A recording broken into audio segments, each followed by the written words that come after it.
Hello. Um, we are talking today about upper cross syndrome, and a lot of people come in complaining of this like sizzling, or people will say like they feel like there's some static in the back of their shoulder blade, or sometimes they feel like it's tight. They just say it's tight, or something's like traveling and they feel electricity or pins and needles, anything that's kind of in that top corner right at the back. As soon as you put your hand there, you could feel this bone, and then you feel like this like sizzling, or that sizzling feeling.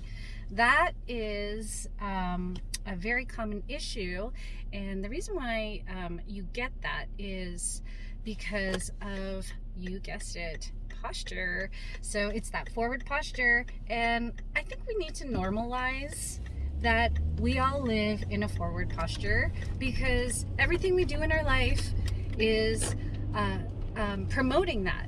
Driving, what I'm doing right now, being at the computer, devices, other things that promote a forward posture is your purse. Like, a lot of people like to kind of tuck their elbows in and lock in their purse like that. And when you lock in your elbow like that, you're really activating the muscles that kind of increase this shoulder elevation.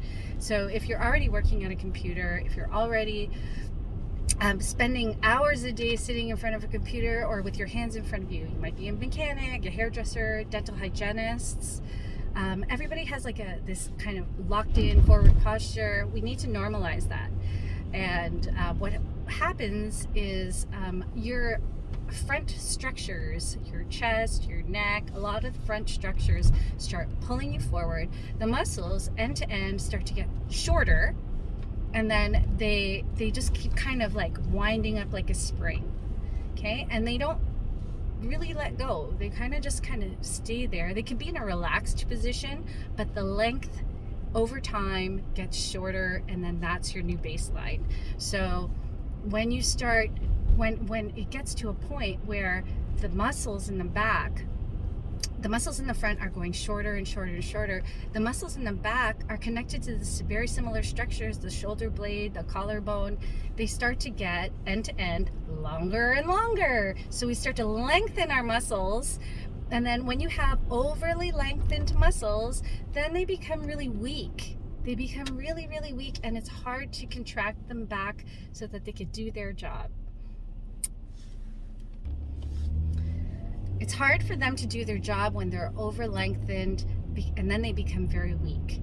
And then what happens is you start, as the shorter muscles in the front keep bringing them forward, they start to get even more lengthened, and then you start to develop trigger points in the muscle tissue. And when you get trigger points activated, the muscles are so stretched out, they start to squeeze these trigger points that are embedded in that muscle tissue, and that's how you start getting that little sizzling feeling that you just try to shake it off. You can't get away from it. You're working all day trying to get away from that feeling, and you just can't. And it's because those front structures are just really short. So to remedy this, you need to stretch out your pecs, stretch out the front of your neck, stretch out your biceps. Biceps are a big one, and mainly biceps and chest. You need to stretch out those muscles. Don't pull forward.